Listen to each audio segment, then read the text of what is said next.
Oh, hey, everybody. Good morning. You're watching the Rebel Roundup, but it's Wednesday. So that means it's a special day. It's Western Wednesdays where we host what we call the Buffalo Panel, where me, your regular host, Sheila Gunn Reid, and my Tuesday, Wednesday co-host and real life best friend, Lise Merle from Regina, Saskatchewan, are joined by two other Western-based news makers and truth tellers, where we discuss what's happening out here on the prairies as many of us want to evacuate this crack house of a country. But if you want to get involved in the show, a couple ways that you can do that. So if you're watching us on Rumble, you can leave a Rumble rant. If it's over the $5 US cutoff, we're reading it on air, but we want you to have your say. We're democratizing the show while you support us out of the goodness of your heart, unlike what you're forced to do with the mainstream media, where they just forcibly extract money from your pocket and give it to people you couldn't care less about. Or if you are watching us on YouTube, same rules apply, but it's called Super Chat over there. And if you're watching the recorded version of the show from in the very near future, you can leave a super thanks. That's their paid comment over there. Let's bring in our panel. I know I'm talking fast, but it's because one of our panelists has a hard out.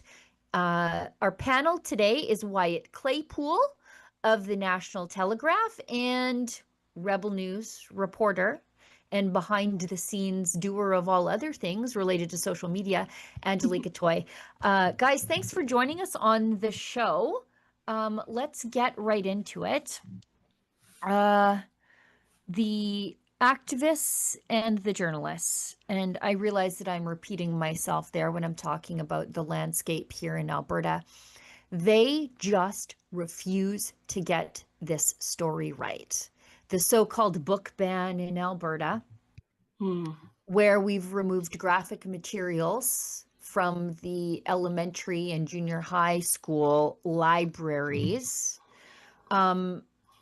sparked an overreaction. I wouldn't say it's an overreaction. I say it's a malicious obfuscation of the facts by the Edmonton Public School Board, where they then decided, if you're making us pull the porn off the shelves and the gender wang nonsense, we're going to pull 1984, The Handmaid's Tale, and a whole host of other things. And it has gotten so bad that Danielle Smith and Dimitrios Nikolaidis, our education minister, whose name is so fun to say, they've had to actually show these books in a press conference, realizing that like this is going to get us hit on YouTube if we show it, but we have to show it because you people won't stop lying. So let's get into Danielle Smith first.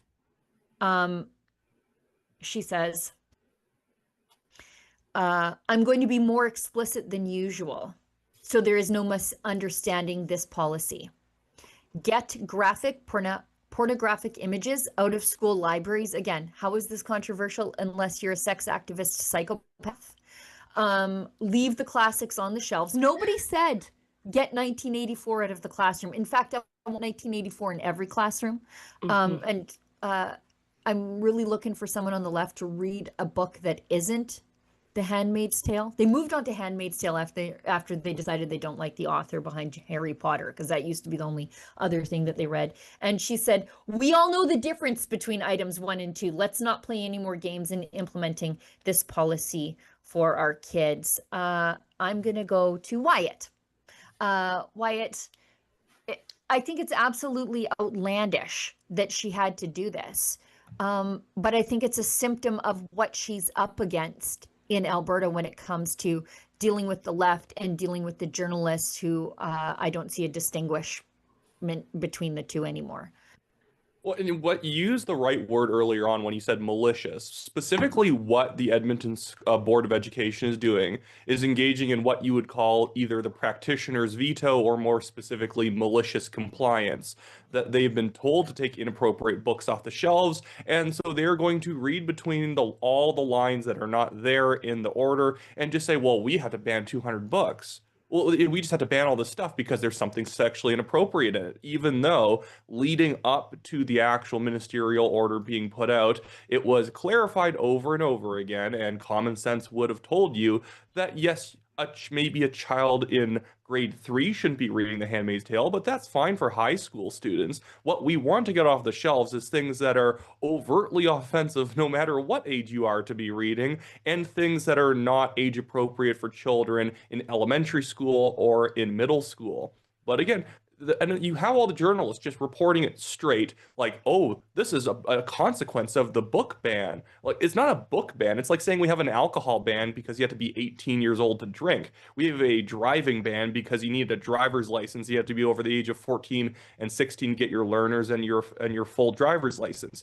It's completely ridiculous. And none of the journalists ever ask the question, why is this only coming out of the most woke school district in the entire province of, like, the Edmonton School Board is doing this, not Central Alberta, Southern Alberta, Northern Alberta, Calgary. None of the other ones decide to do this. Only the people who are going to be most in line with the ATA did this.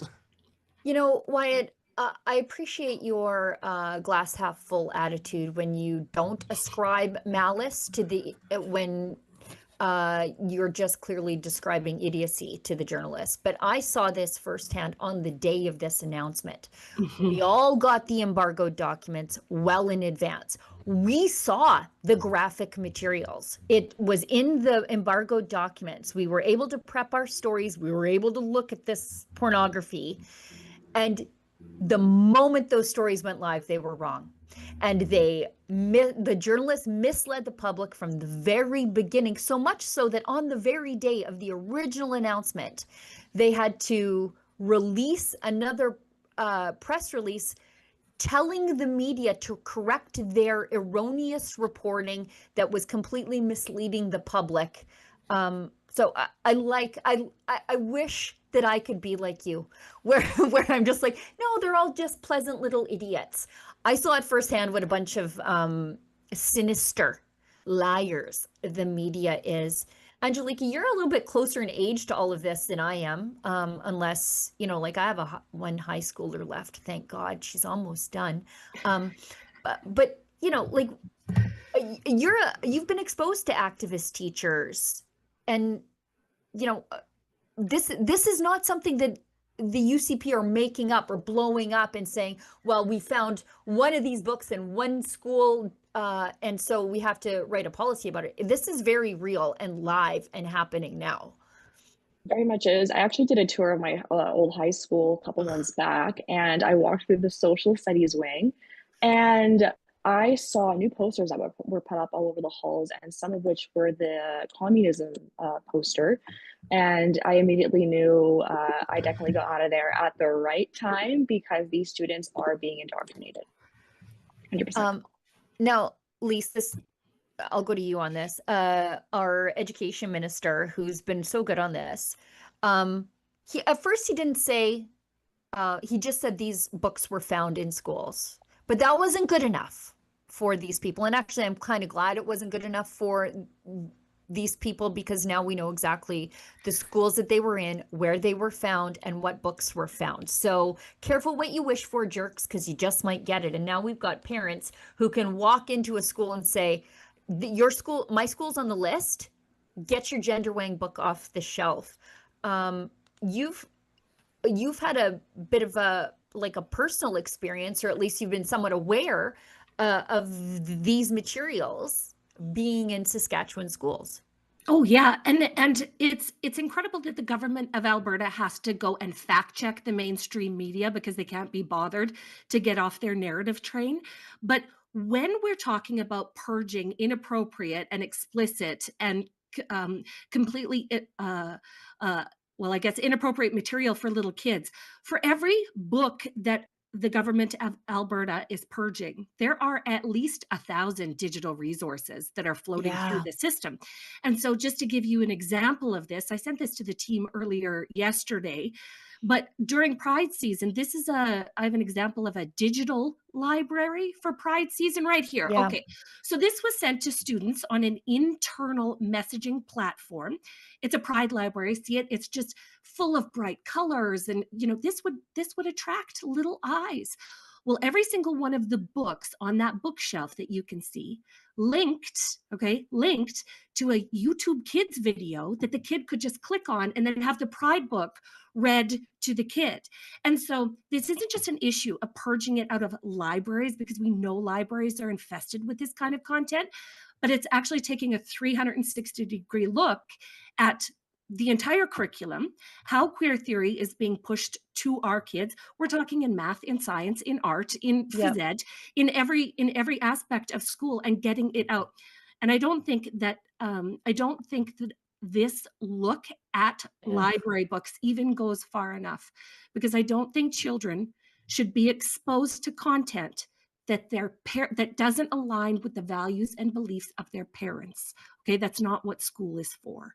So good on the government of Alberta on getting on this, and I look forward to the government of Saskatchewan doing the same. Yeah, me too. Let's go, just last item on this topic. Margaret Atwood, author of The Handmaid's Tale, the favorite book of the oppressed feminists on the left, and they're LARPing. She had the absolute worst boomer take of all, because she didn't actually stop to consider that she should maybe fact check the journalists and find out that her book hadn't actually been banned, but teachers did it out of pout and spite. So she released a short story. She wrote a short story for 17-year-olds about two very, very good children named John and Mary, since her award-winning book was no longer suitable for some Alberta schools. And let's be clear, that's because librarians and teachers were having a tantrum. And she writes that they never picked their noses or had bowel movements or zits. They grew up and married each other and produced 5 perfect children without ever having sex. And then she goes on to criticize Alberta Premier Daniel Smith, who has been supportive of the book ban, again, not a book ban, and compares her two characters in The Handmaid's Tale, a dystopian story that turned into a star-studded TV hit. I'll go to Wyatt. Well, and this is one of those things where, yeah, the media is being purposely obtuse by acting like somehow Margaret Atwood is actually getting to the heart of this issue in what she's doing. Like, no, she's not. She is frankly an old idol. Actually, she's not even a boomer. She's she's the silent generation person still floating around trying to like insert herself into Alberta politics when she has no clue who even banned the book. She's saying Daniel Smith banned the book. It was, why isn't she going after the people on the Edmonton Board of Education, the people who actually did it? Again, this is malicious compliance. They know that this is what happens to Donald Trump a lot in his first administration. Sure, yeah. He gives an order, and then people will carry it out either incompetently, they will slow walk it, or they will do stuff in order to make it seem. This is actually exactly what happened to Ron DeSantis in Florida. He was getting these books taken off the shelves, and they're like, oh, this means the Bible has to go because there is sexual content in the Bible, as if anyone meant that, not literal pornography being given to 7-year-olds. And Lisa's right. This is just a symptom of a greater problem. The fact that you can put the books in the libraries means, like in provinces like British Columbia and Ontario, and sadly at times in Alberta, you can have school counselors counseling children on how to socially transition and how to get access to medical medicine and pharmaceuticals in order to medically transition. This is a big deal in British Columbia, because when people go after the books as the main problem, it's not the main problem, because that's actually what I've experienced in BC. Some people will be like, well, we just need to kind of clean up the library. I'm like, the library is the symptom. The good thing is Alberta, we're finally cracking down on it so much. We're getting to the point where it's maybe just the books that are the biggest problem at this point. But yeah, Margaret Atwood again. Margaret Atwood sounding off was the whole point of the Edmonton Board of Education doing this. They wanted to basically aggro a bunch of celebrities, so they were going to come out and get mad about it. The celebrity buy-in is actually part of their process. We've seen this time.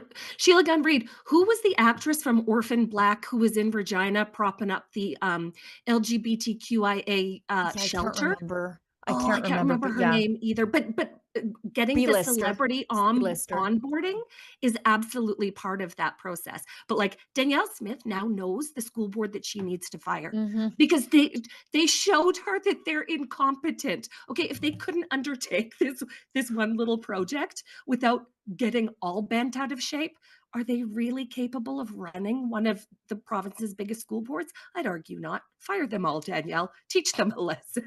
Well, and it's so messed up.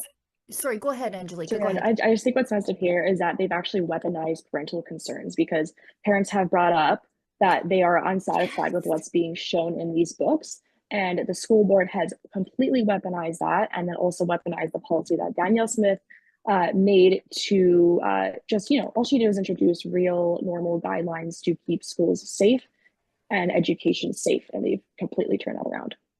Yeah, it's so dishonest because the intent of getting this graphic erotica out of the hands of an 8-year-old, and nobody could actually confuse that unless they did it on purpose dishonestly. And now you know who those dishonest liars are. They work at the Edmonton Public School Board, and parents should be on notice. This connects to as well to when the province rightfully banned biological males from competing in women's sports. And you will still have people today. I'm just going to name someone who definitely knows better, Professor Dwayne Bratt, somebody who is a policy expert, who just says, oh, they banned trans athletes. Do you mean that they are not letting males compete in female sports? Right. It's a different category of sports. You don't let different types of cars drive in different types of motorsports. It's almost like that there are advantages there. But he'll just say, oh, he banned trans athletes. Well, good job, Dwayne. I hope everyone in your class is learning lots. Yeah. It's so, and I don't think Dwayne is stupid. I think he's being purposefully dishonest when he says those things. I've taken multiple classes with him. I know he is smarter than this. Speaking, I'm glad you touched on this. That's a great segue. This is from Sylvan Lake, Alberta, from our friends at the Western Standard. Alberta football coach sacked for his views on trans ideology. And student athletes are speaking out in support of their coach as volunteers resign in protest. We actually have Sid Fizzard from Rebel News out there talking to the coach today on camera. It's Taylor Teague Johansson. He normally keeps his politics off the field and out of the locker room, but his views landed him in hot water when a TikTok video of his found its way onto the screen of the school's principal. He posts under anti-woke 55555.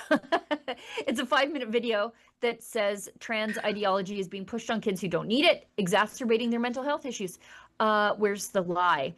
He says this is creating a dangerous situation with mentally unhealthy trans and other gender confused people committing acts of violence, like the mass shooting in Minneapolis last week. Again, where's the lie? This is somebody who works with students, young people all the time.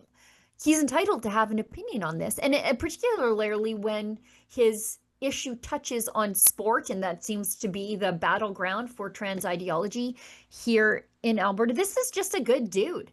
Like, there are a lot of guys his age that are off doing other things, and he's coaching other young people. This seems to me like the symptom of COVID, where all the people who were moral were run out of town because they didn't bend the knee to the state. And the same thing's happening here. Wyatt? Well, in the article the Western Standard had put out, they had mentioned that Taylor had even said that, as a Christian, he doesn't want to see the principal, Alex Lambert, fired over basically targeting him for his, off-duty content. Like, he's not at work when he's making this stuff. He's making it on his own time. He was saying he wouldn't like to see her fired. That would be my one area of disagreement. If you're a principal and you are targeting somebody for their personal beliefs, frankly things that, happen align with reality, you should be fired because this was malicious. And how can any parent or student have trust in you as a neutral arbiter, which is what the principal's supposed to be? The manager of the school, who is supposed to basically play referee between teachers, between students and teachers, basically is supposed to be the most adult person in the room. And this person is trying to start petty fights with an assistant coach or like a co-coach of a football team. Somebody doing something, I believe it was like extracurricular, doing it for free for them, but that wasn't good enough because he didn't come with all the pre-packaged same beliefs that she had. Yeah, and I know, Lise, you're just itching to get into this, but this is collective punishment for the kids. Now they don't have a defensive coordinator, like what did they do wrong? They are now being punished because their coach didn't toe the ideological line. He's being accused of violating the Education Act, but nobody can actually say how exactly he did that. Lise, you're itching to talk. Well, this is what Wyatt just described is the exact reason why principals should be elected by the members of their community just think about it. You have a problematic principal who is doing everything against the values of the community that they work in, not necessarily live in, but that they work in. They're importing their craziness to your kids, and there is no mechanism to get rid of them. None at all. If principals were elected by their local community, if you had a bad one like this principal, and I agree with you, Wyatt, that principal should be turfed for this. Named and shamed. That's right.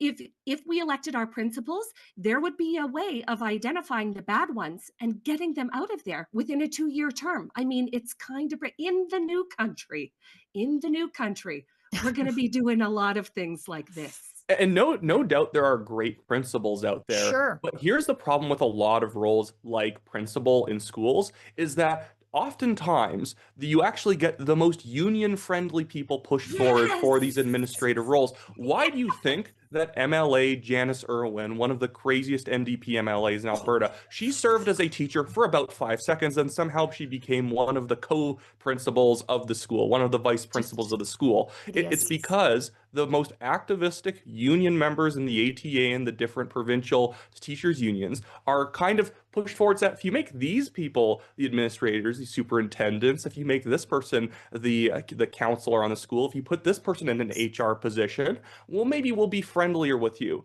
When really you're just stacking all of these administrative roles that are supposed to be able to keep, union things within the lines in schools. You're making them actually very union friendly and they will always cave to them. And all these people saying, well, there's so much complexity in the classrooms these days with people who have, the kids with autism or kids who have English as second language. Blame the unions who keep incentivizing the bloating of these administrative roles in order to give these fake jobs to these loyal union members. Obviously, like schools need principals, but 20 years ago, you have a principal and you maybe have a vice principal if the school's big enough. Now you got 2 co-principals, you get 3 vice principals, you get 2 superintendents for the district. It's ridiculous.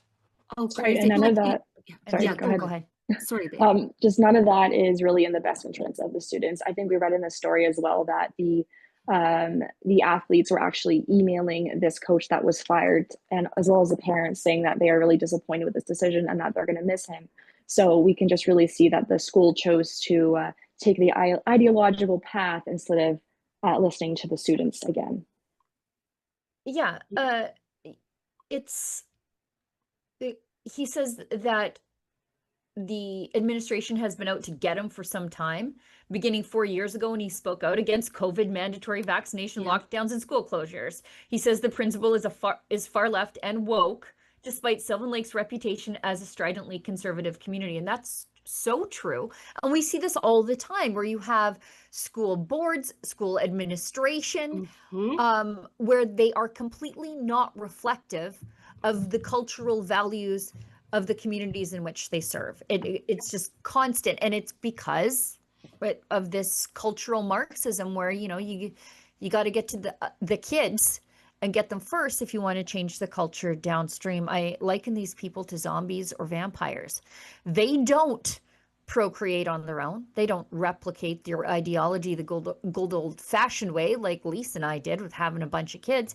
They just infect other people's kids with their madness. You have to inoculate. Yeah, we're at the place where we have to inoculate our own children against rampant radical leftist ideologies before we send them out the door to school. That's what conservative parents have to do. Yeah. Let's jump ahead a little bit, Olivia, because I know we got to let Angelica go at 11:30. Let's go to Michelle Rempel Garner. She's our immigration critic. I feel that she's been absolutely wonderful since the campaign. And I think under Poilievre's leadership, she sort of was in the mushy middle there for a little bit. She's real hard line on immigration, and I couldn't be happier to see it. She's calling for the total abolishment of the temporary foreign worker program. Murder it. Get rid of it. Canadian jobs should go to Canadians. She's published an article to that effect. And if you follow her on X, every single day, she's posting jobs that should be Canadian. Like every day, she's like, here's a job, $36 an hour. It's in management at a Tim Hortons. Should be a Canadian. Tell me why they can't hire a Canadian. I mean, she's showing you the complete and total abuse of the system. And I think she's right. The system is so broken, it cannot be fixed. And the system doesn't serve anybody except the temporary foreign workers. And that's not what it's supposed to do. Wyatt? I think someone who actually needs a lot of credit on this particular topic is Jamil Javani, because he was the quarterback who kind of, as soon as he got into office, back when maybe there was a bit more of a, like, the typical thing that happens after the Conservative Party loses an election, is that the leader kind of recedes into themselves and they get passive, and they're not really hard running on policies, because it's like they lose confidence in themselves. And I think Jamil, right after the election, really helped inject some confidence back into the party by immediately calling for an end to the TFW program. And it's obvious. Honestly, I think a lot of this, you have to go after the business community for having been so weak that I'm not anti-business. I am a capitalist, but it's so sad seeing business owners begging for more TFW workers rather than putting pressure on the government saying, how about if you guys are actually, elbows up patriotic Canadians, we have lower corporate tax rates than the Americans so that we can outcompete them. Except instead they tie one arm behind your back and then they just tell you to throw your other elbow up in the air and hopefully, we'll be able to get through the winter. Yeah, it's true. Angelica, youth unemployment, you're one of the youth. However you are employed, but youth unemployment is out of control in this country.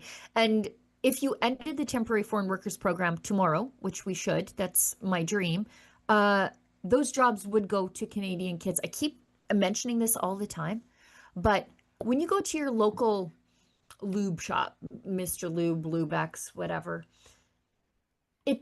those jobs used to be done by 16-year-old kids, basically 16-year-old boys. They're taking mechanics at school or whatever, and this is their way to get skills practice.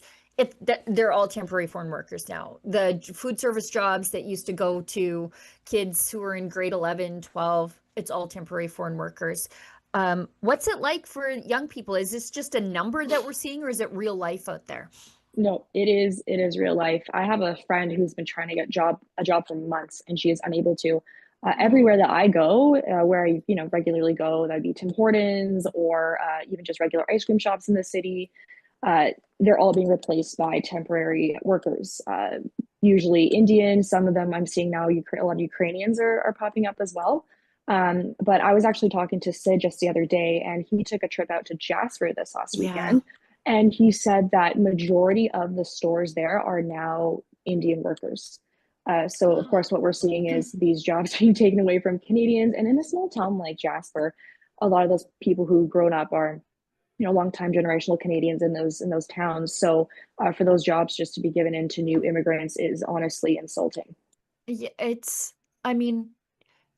they have a large temporary foreign worker population in Dubai, but those people never become citizens. There's no social security net, and everybody else is wealthy and they don't want to do those jobs. So I guess importing a slave underclass, I guess makes economic sense there. But all it does in Canada is drive wages down.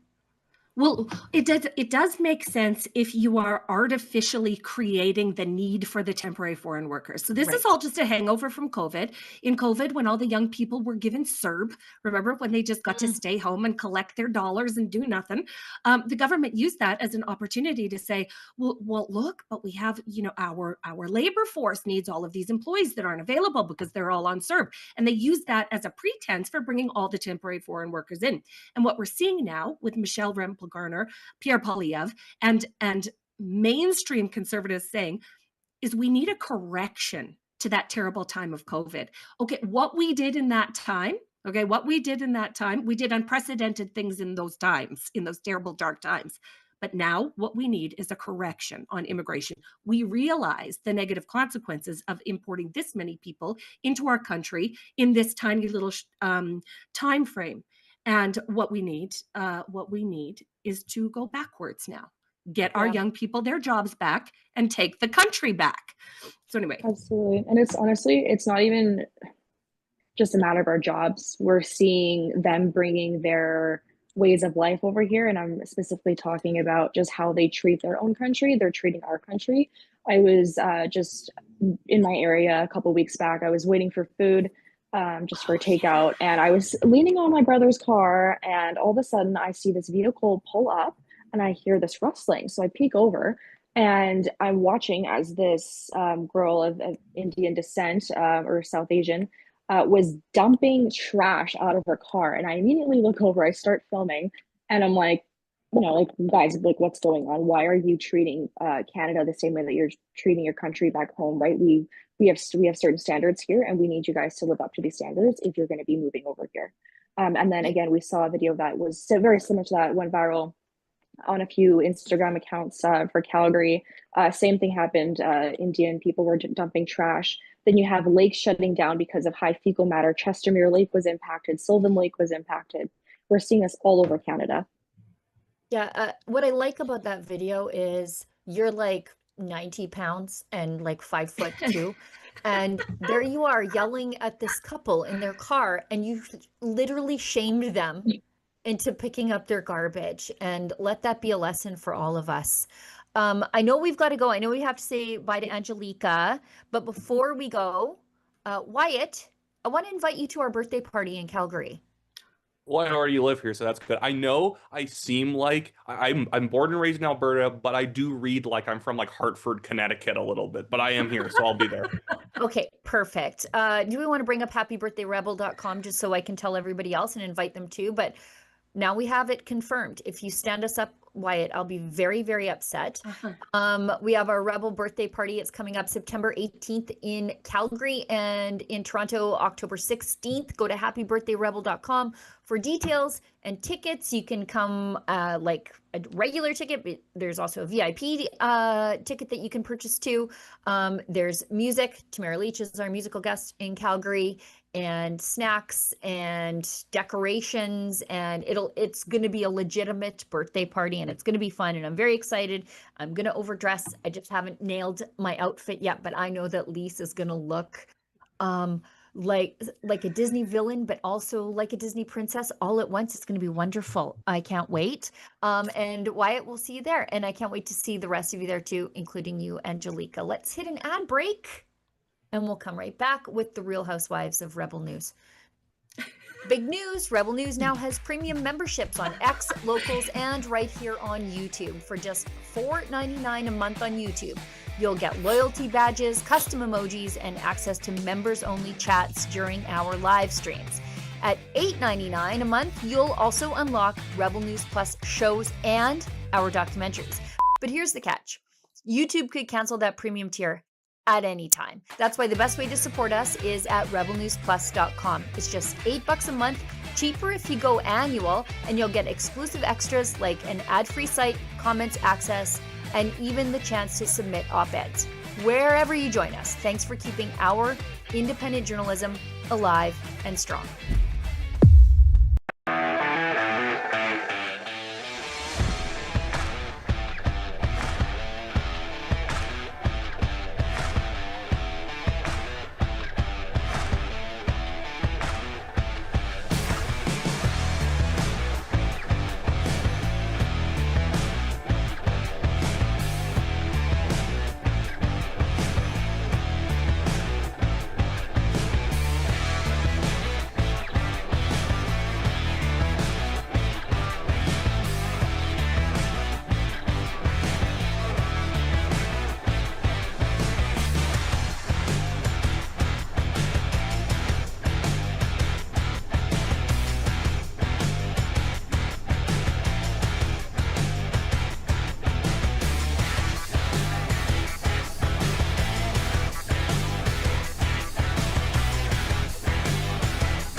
gun bans make great distractions. Trudeau may be gone, but Carney has picked up his same We rhetoric. will quickly, and I mean quickly, reinvigorate the buyback of... Hunters, collectors, competitors, and defenders of tradition are still being targeted, while criminals run wild under Liberal policy. But we are fighting back. Join us, Canada's National Firearms Association, in defense of freedom. Canadians know the national anthem. They stand in silence to remember those who died for this country. But not every Canadian knows their rights and freedoms. The Freedom Passport will change that. It looks and feels like a Canadian passport, but contains the Canadian Charter of Rights and Freedoms in a portable, easy-to-read format. The Freedom Passport. Order one for yourself and for all the freedom lovers that you love at freedompassport.ca. All right. Luckily enough, we've got Wyatt who's going to stay with us for the full hour, so that's a real treat. Let's go into this. I thought this one would be the Daily Cringe, but I found a Daily Cringe that we can talk about at the end of the show. I didn't get a chance to talk about it last week. I've had some time to mull over my thoughts on the Daily Cringe, but this is, it's so like chef's kiss NDP, you know what I mean? The NDP leadership is underway. Nobody's paying attention, so they thought they would do something particularly woke. And so the party is limiting signatures from cis men. First of all, I hate even using cis, like just men. You don't need to give them a prefix. Like there's some sort of other.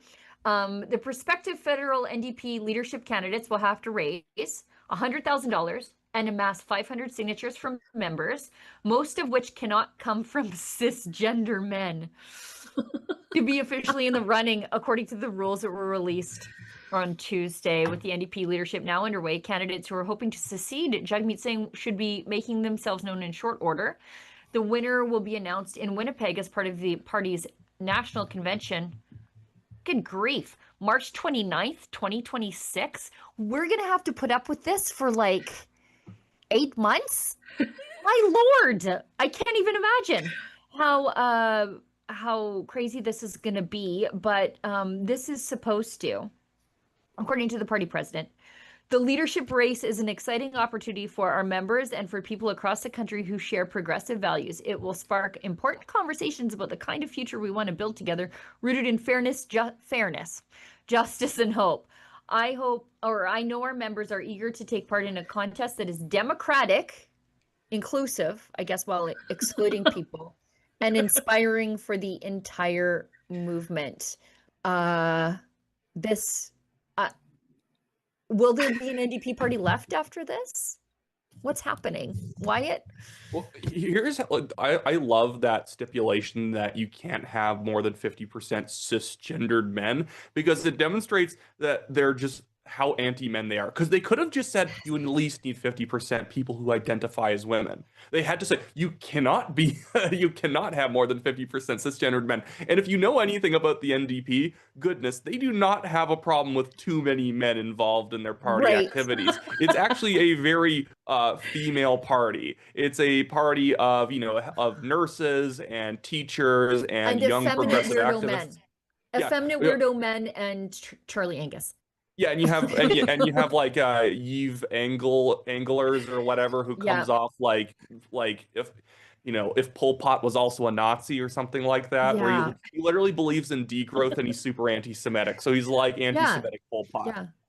And Alexa runs into him quite a bit at the pro-Hamas protests. My Alexa device always chimes in when I say her name. I have to unplug it. But the party rules about this leadership were actually even worse than what I just said there. It said the rules indicate that at least 50% of the total required signatures must be from NDP members who do not identify as cisgender men, meaning a male whose reported gender corresponds to their reported sex at birth. There's more. The party also requires a minimum of 100 signatures to be from, oh my goodness. This is a phrase I would never actually say in real life unless it were written in front of me for me to say. Equity-seeking groups, such as racialized members, Indigenous members, members of the LGBTQ plus community, and persons living with disabilities. I have a disability after reading that. Like it's so woke.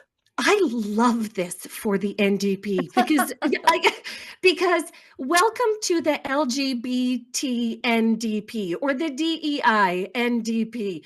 After the election, we have NDP operatives saying, right, so latching on to the identity politics absolutely decimated us. So what is the NDP gonna do? They're gonna latch harder onto the identity politics. I cannot wait until this party of harping, crazy, woke left academics and overachievers is decimated into the ground. I just cannot wait until they are extinct. You know what? I read this like the NDP's obituary. I am so delighted to see this. Not only do the Conservatives want the men, okay? Hey, guess what? The NDP doesn't want you, fine. Stay with the Conservatives. We love you. We value you. We appreciate you. But we're also going to steal the common sense women that go along with them. I'm going to disagree with you on a couple points, and I don't normally disagree with you on anything. I know. However, I already know what you're going to say. Go on, say it. Yeah, I know, just because you know me. I would not say they're overachievers. I would say that they are overeducated underachievers. Thank you. You know, they're just like the career student baristas, the Catherine Swampies of the world. I do not cheer for a decimated NDP. I cheer for a rehabilitated, more sensical NDP. The Thomas Mulcair NDP is what I cheer for. Why? Because Thomas Mulcair was Stephen Harper's best friend, splitting that progressive vote on the left. But we're just going to see the left-wing vote coalesce around the Liberals, the crazier the NDP are. In my fantasy football world of politics, and I say this as someone who has written 2 books about the woman, critical books. Her biggest critic, I would say, Rachel Notley, in my ideal world, is the leader of the federal NDP. She checks all their identity boxes. She's from a legacy NDP family. She cracked Fortress Alberta. She's a woman. The left considers her like a prairie pragmatist. In my ideal world, she is elected leader of the NDP, and she's in the House of Commons as the leader of the opposition. Not because I agree with anything the woman says, but because cracking the vote on the left only benefits the Conservatives. Wyatt? Well, that's why it's so stupid having that. It's not even saying their rules. I'm going back to the rules for a second. It just bothers me from like, if you put me in charge of the NDP and you're telling me, okay, Wyatt, how can we get as many seats as possible? And I'm like, how about don't restrict how many people you can sign up for the NDP? Because what they're effectively saying is that if you happen to be mining a vein as an NDP leadership candidate and you just happen to be really connecting with blue collar men in a very effective way, they're saying, stop. You now have to go work even harder to sign up an equivalent amount of women so that your men aren't 50%. Like, why not have a candidate who has, 70% of his signups are men because he's a union Teamsters head or something like that. Yeah. And then you have someone else who's just the wacko progressive from a college town who's running, or someone who thinks they're in Gaza at all times, like Heather McPherson. That person can go sign up all of the women and people from the long acronym community. That's what that person's job is. But the thing is, here's what Jack Layton understood. In 2004, when Paul Martin was in government, the party that was holding them up was the Bloc and the NDP tended to be the more reliable partner. But when Jack Layton smelled blood in the water, he pulled the plug on the government, and because he could expand the power of his party. What Jagmeet Singh did not understand as leader, and what it seems like the current NDP leadership still do not understand, is that your job when running a party is to get as much power for your party regardless of whatever else happens. You are supposed to get more seats, and what Jagmeet Singh did, and of course I'd rather the Conservatives be in government right now, but even if I'm an NDP person, I would tell them, who cares if the Conservatives get into government? You want 50 seats. You don't want less seats. What are you doing? Like, if all you exist to do is keep the Conservatives up, then go join the Liberal Party. Right. Wyatt, stop giving the NDP all the good ideas. They might listen to you. If I say it, it means they will do the opposite. So it's good. Exactly. The more I talk about Rachel Notley leading the federal NDP, the less likely she is to do it, just to spite me. And, you know, we saw with the results of the federal election in Windsor that the NDP have completely abandoned the unionized lunch bucket crowd. Like they've just in favor of the gender wang, pro-Hamas, Eve Englers, Heather McPherson's of the world. Let's move ahead. I'm going to be a little bit out of order, Olivia, but let's go into this Blacklocks piece because we talked about just now the unionized lunch bucket crowd and, you know, they have left the NDP. And if you would listen to Chrystia Freeland, they ran into her loving bosom because she says that steelworkers are actually personally very special to her. She told a transport committee, and yet she made no mention of unemploying Canadian steelworkers by giving those steel contracts to Chinese steelworkers building ferries for BC Ferries in a loan that is backstopped by the feds, and also the Chinese tariffs on Canadian canola. She said, steel and aluminum, they're foundational to Canada. Steel and aluminum, and the people who produce steel and aluminum in Canada are actually personally very special to me. My bonding moment was, you know what, I should have done that in her voice. Hang on. Steel and aluminum are foundational to Canada. Steel and aluminum, and the people who produce steel and aluminum in Canada are actually personally very special to me. My bonding moment was during the first North American Free Trade Agreement negotiation. Steel is about jobs and the people who make the steel. You mean the people whose job it is to make the steel? Honestly, she's just like filler words. It's like listening to Kamala Harris talk where it's 90 seconds later and you're like, what did you say? Nothing. A great Kamala Harris moment would be something like, isn't there nothing better on God's green earth than a steel girder? Don't you go to school, you drive to work and you see a steel girder and it makes you think of America. But no doubt though, if I'm looking for Chrystia Freeland, I first check a steel workers union convention or the Boilermaker and pipe fitters. It's either those two. You'll always find her there because they're so personally special to her. Right. Yeah. Boilermakers. You know, my son is a pipe fitter, and you know, when I ask him who his closest friends are, Chrystia Freeland, top of his mind. Like, it's just the dumbest thing. I'm going to go through that committee transcript and see how many times the woman says the word steel and aluminum. It's just looking at the pull quotes in this Blacklocks article. It's a lot.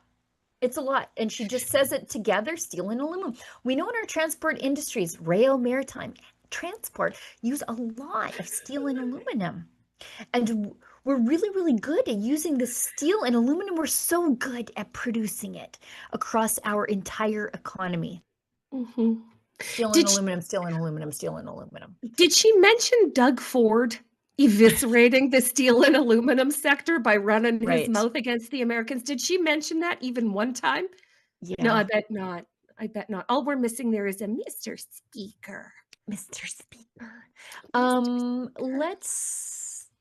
I'm just going to touch briefly on this because I think it's kind of interesting, but not all that really, because a liberal or two failing upward is not really all like news. But Prime Minister Mark Carney is considering naming 2 sitting Liberal MPs. So they just got reelected to diplomatic posts. Bill Blair. God, why won't he just go away? And Jonathan Wilkinson to diplomatic posts as rewards for their service as former cabinet ministers and as a means, this is how Globe and Mail puts it, to recruit fresh talent unencumbered by the Justin Trudeau years. You mean get rid of them quietly? So these guys were just elected and they're going to be shuffled off to diplomatic posts, big fat rewards somewhere. Why even have signed their nomination papers? Like what was the point? Now we're going to have to run by-elections when these yahoos head off to their golden parachute.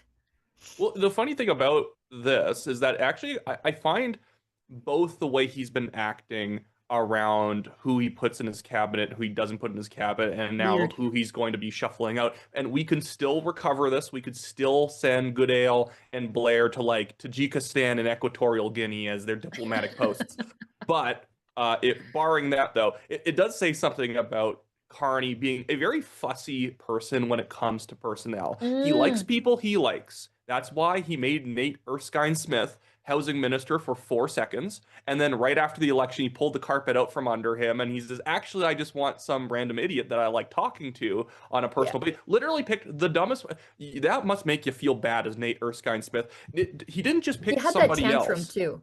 Yeah, he didn't just pick somebody else. He picked the dumbest possible person for that role. The former mayor of Vancouver is going to be our housing minister. Right. So you didn't just get passed over. Mark Carney says, I hate looking at your face so much. I want the most incompetent person instead of you. But the thing is that, like Justin Trudeau, really what it is that the cabinet becomes a friends club.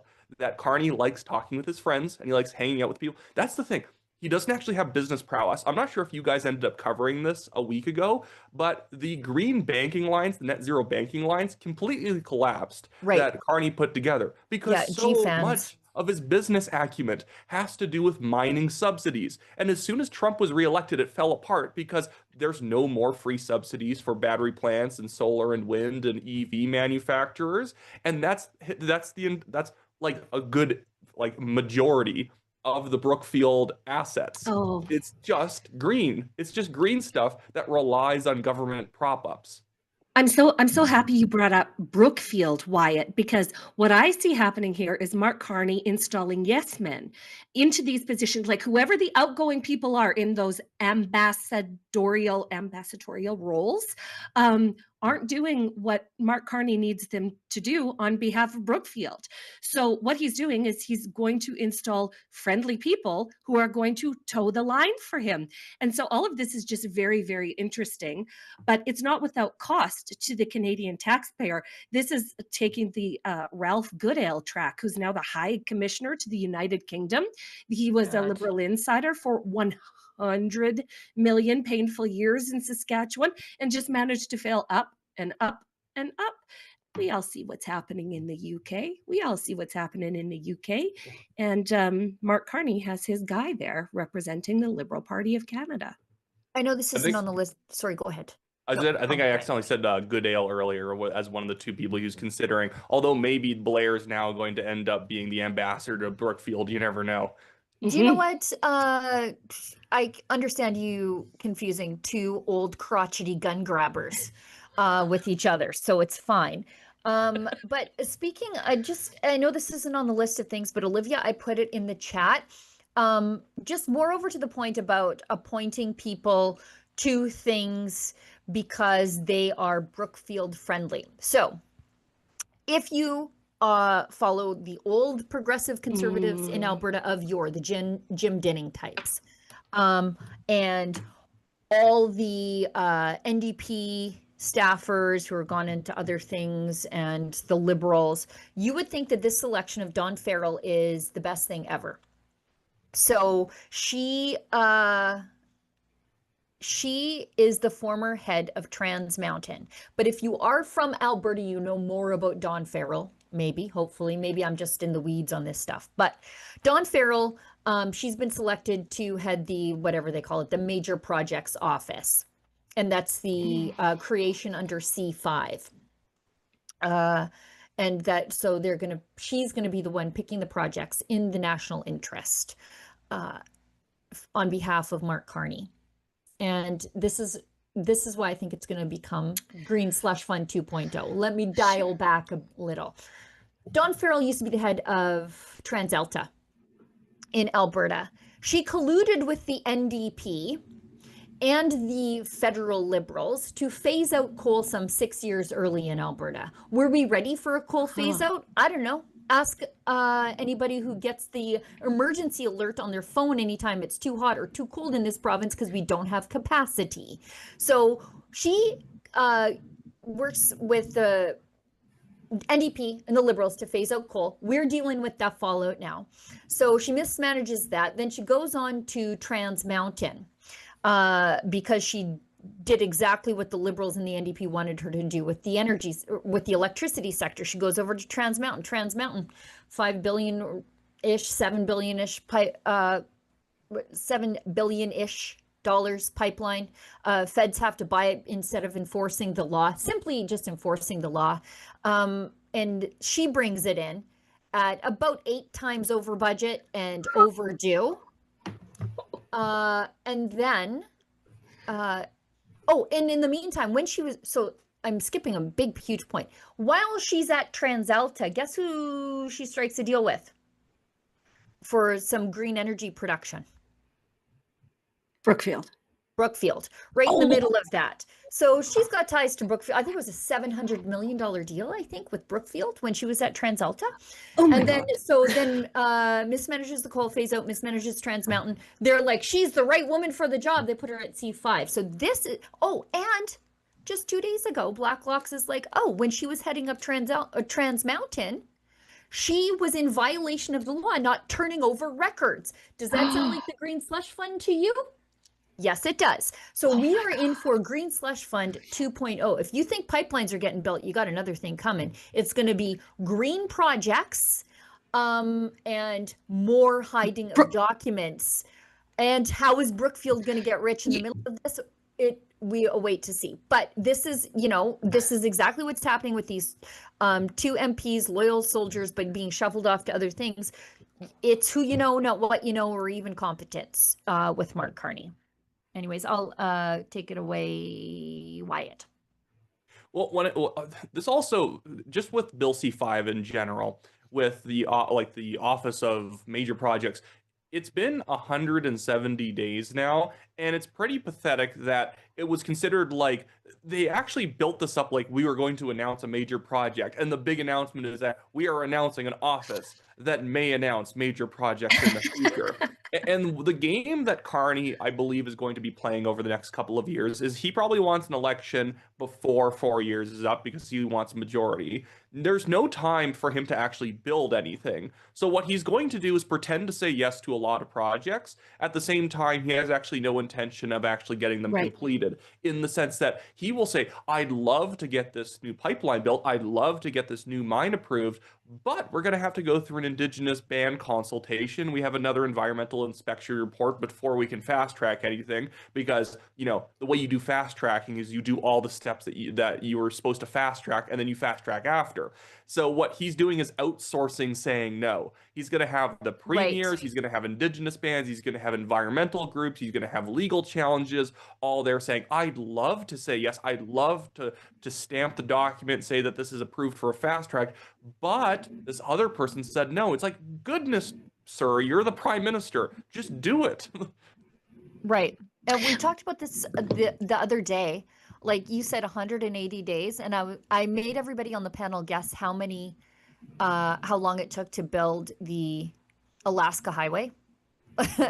And it was about 240 days. If there's political will and a sense of urgency, you can get these things done. We don't have either in this country. We're just paying lip service to it because, as you said, 180 days and we've announced a new bureaucracy. Whoopity-doo. Mm-hmm. Okay, we're at the top of the hour. I think we hit most of everything that was in the headline, or at least the headliners. Let's go into the Daily Cringe, because I don't want to keep Wyatt too long, and I have managers. And somehow the Daily Cringe was not the NDP's leadership rules. So that somehow it wasn't. Somehow it wasn't. Lise, I sent you this article last week with a big WTF, and that's all I said. Or I think I said, excuse me, but what the F? Did you know that Canada's first queer-owned utility plans to give back to the Calgary community? It's called Qtilities. It plans to donate all surplus profits, whatever that means, to 2 SLGBTQ plus initiatives. It describes itself as a social enterprise providing electricity, natural gas, and internet services. What is unique about the model is a plan to donate all extra profit to the Alphabet community, said its founder, Chris Can. Everybody that I've talked to has been very excited. They think it's a great idea and they want to get behind it. Who did you talk to? And what do you mean by getting behind it? He says, I'm doing this to show that we're here, as if we didn't know. Proudly queer and trans, and we're going to support the community and be there to support the community, even when the messaging that's being given to us is that we're not important. You have an entire season dedicated to you, every sidewalk in town, and your own pride parade. And now you tell me you're not important and you need your own segregated utility provider? I thought we were against segregation, but here we are. Well, that's actually where you're wrong, Sheila, because in fact, Mark Carney announced about 3 or 4 days ago that in fact, Pride is for every day and every hour of the day. He actually had this weird speech where he talked about, we need Pride, it's important not just in this month or this season, but every month of the year and every hour of the day. And I felt like it was going to start turning into like a Monty Python sketch, where he's like, and every minute of that hour and every second of that minute and every nanosecond of time and whatever the smallest unit of time is, that we all are constantly beaming with pride. It's like, yeah, this is how you build a modern economy. You have your public utility companies not reinvesting the money into expanding capacity. Not maybe if you actually bring in a surplus, you're like, well, maybe we can actually reduce rates because we brought in more money than we had to. Give some bonuses for some people for doing a good job, give the workers an extra day of vacation, then we'll move on. It's like, no, we're gonna give it to a parade where people should probably be ticketed for how they dress. Yeah, this is quite something. It says Qtilities has partnered with UtilityNet. Oh, there's the middleman, a Calgary-based energy management company, through their Community Energy Marketer program. While the initiative does not directly fund new utilities companies, it helps them enter the market by providing support with billing and invoicing, procuring their own rates, and customer service. I thought we were anti-segregation, but these people are the new segregationists. I don't understand. I just want to know where the government money is in all of this. I haven't found it yet, but I know it's there. I just got to keep looking. This is what happens when you invite DEI into private industry, like this exact thing. And you know what? I can't even fault the LGBTQ community because of the sponsorship.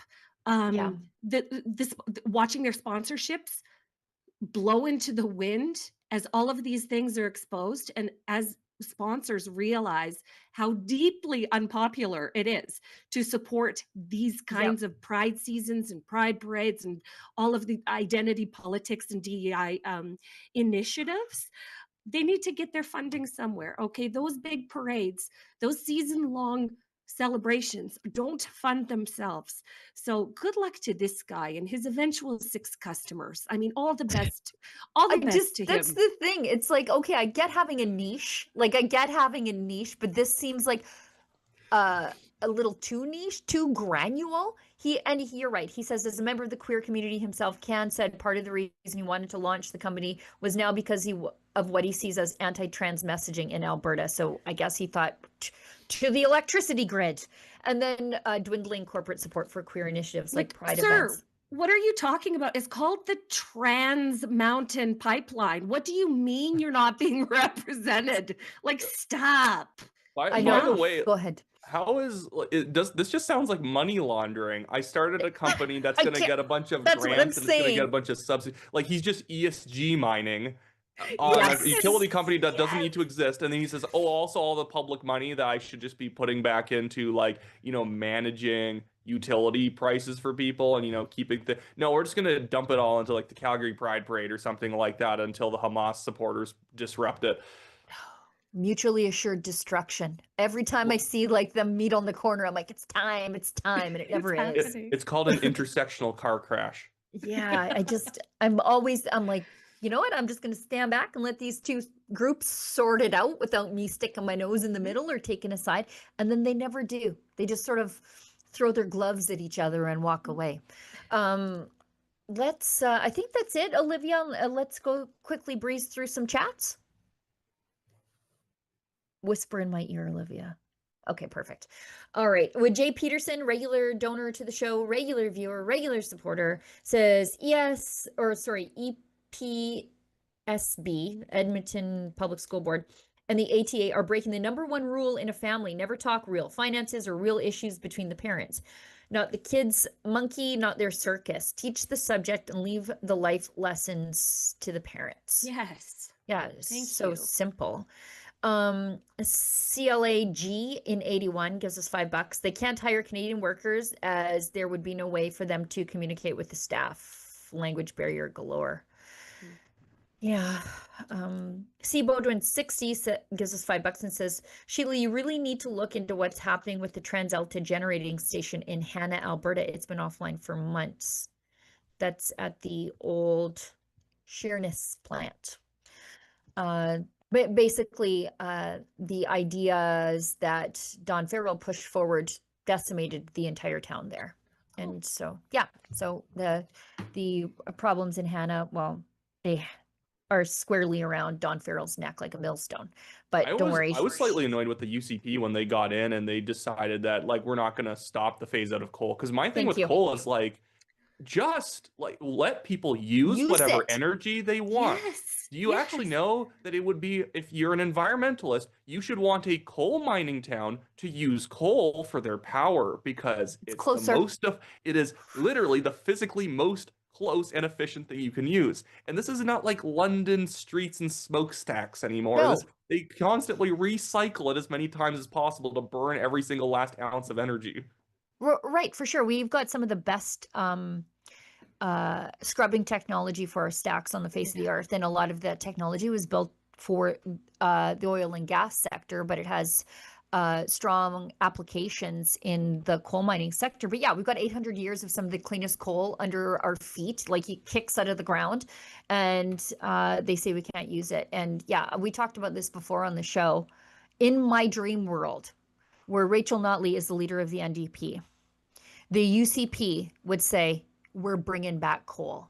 And we're bringing it back. That there's literally no reason not to do that. Right. As a matter of fact, high props to the government of Saskatchewan, who just announced a $900 million investment in the continuation of coal in Saskatchewan's coal country. Because yes, we should be exploiting the natural resources that are right under our feet that are going to provide affordable and reliable energy to the people of Saskatchewan. Why would we ever shut that down? Until the last ounce is mined out of the ground. Let's keep going. So I do find it hilarious. The Alberta NDP is dedicated to just shredding its credibility with working class people, because they've made under Naheed Nenshi one of their main two issues they talk about. I don't even know what the other one is. It's probably complaining about a healthcare system that they'd only make worse. But they keep talking about trying to ban coal mining and in the Rockies. It's like, yeah, that's a good idea. That's going to get you back all the working class guys. Just take their jobs away. Right. Tell them to go be teachers or something like that. Yeah, go campaign on that in Grand Cache and see how that goes. Yeah, I mean, we've talked about the nuclear discussion here before, and I'm not against nuclear. But let's do nuclear after we've used up all the coal. Let's just do that. That's right. That's right. Let's not overly invest in an untested technology when we have perfectly affordable and reliable energy right under our feet. Let's not do that. You know, I was trying to wrap the show up, but then we started talking about my love of coal. That's what happens when you invite me on. I overtalk. Well, we all do. So, yesterday, the show was supposed to be an hour, and it was an hour and a half plus. Let's wrap the show. Wyatt, thanks so much for coming on the show, sticking with us for the full hour. How do people find the work that you do, and how do they support you?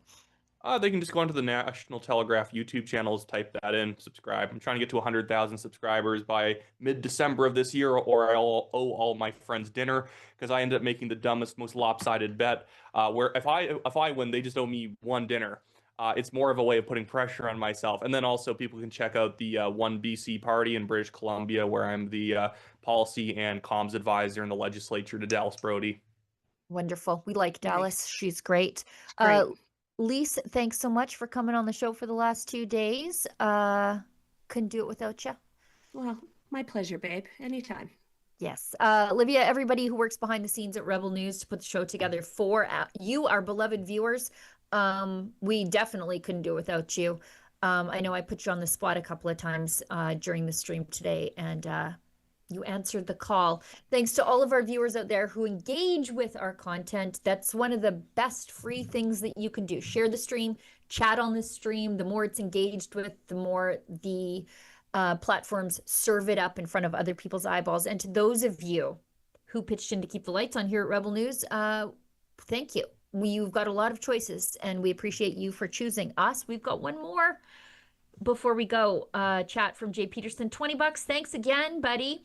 For those that don't know, we literally had a working coal-fired boiler that was 97% clean. Genesee Unit number 3. Yeah, and if you, like in the before times, you could actually go and check the air quality right outside of the Genesee facility, and it was always, always better than, let's say, Vancouver or Edmonton. But the coal era is sadly gone, along with cheap, reliable energy. I don't agree. Bring it back. Bring it back. Mine, just bring it mine, back. baby, mine. Mine, baby, mine. Yep. The coal is still there. We could just bring it back if we had a sane government with the will. And we have a sane government. Just do they have the will? I'm not sure. Okay, everybody, that's the show for today. I've got a couple of things to wrap before I get into my next meeting. Thanks so much for tuning in. And how does it go again? Oh, if you find us offensive, maybe don't find us at all. The Liberals have to answer. Why is it that they're shutting our own youth out of jobs and replacing them with low-wage temporary foreign workers from poor countries who are ultimately being exploited? And let us say as well, the people, the individual temporary foreign workers, the workers themselves, they are not bad people. They are not the problem. They are being taken advantage of by liberal corporate elites who want to use them to drive down wages. And of course, we continue to support the dream of all immigrants to Canada, immigrants who come here to be Canadian, to get a job, work hard, contribute, and live a good life. That is part of the Canadian promise, and that is not what we're addressing here today. We're addressing a program that temporarily brings people from low-wage countries to replace Canadians and drive down the wages of our people. The time has come for decisive action to stop the Liberals from using our immigration system to pad the pockets of corporate elites and other insiders at the expense of Canadian jobs. Again, the principle is very simple. The principle is very simple. Canadian jobs for Canadian workers. Canada first, Canada always. That's why Conservatives are calling on the Carney government to permanently scrap the temporary foreign worker program and to stop issuing visas for any new temporary foreign workers coming into the country. Under this proposal, existing permits would be wound down until the program is entirely eliminated. Canadian jobs will go to Canadian workers first. It's time that Mr. Carney took the job seriously of repairing the damage that his party has done. Unfortunately, the immigration minister who destroyed the program and caused this mess is now Mark Carney's Justice Minister. You can believe it. He's now gone from creating a housing crisis as housing minister, an immigration crisis as immigration minister, to creating a crime crisis as Justice Minister. It's the same Liberal team with the same Liberal results, just a different face who's even worse than the last one.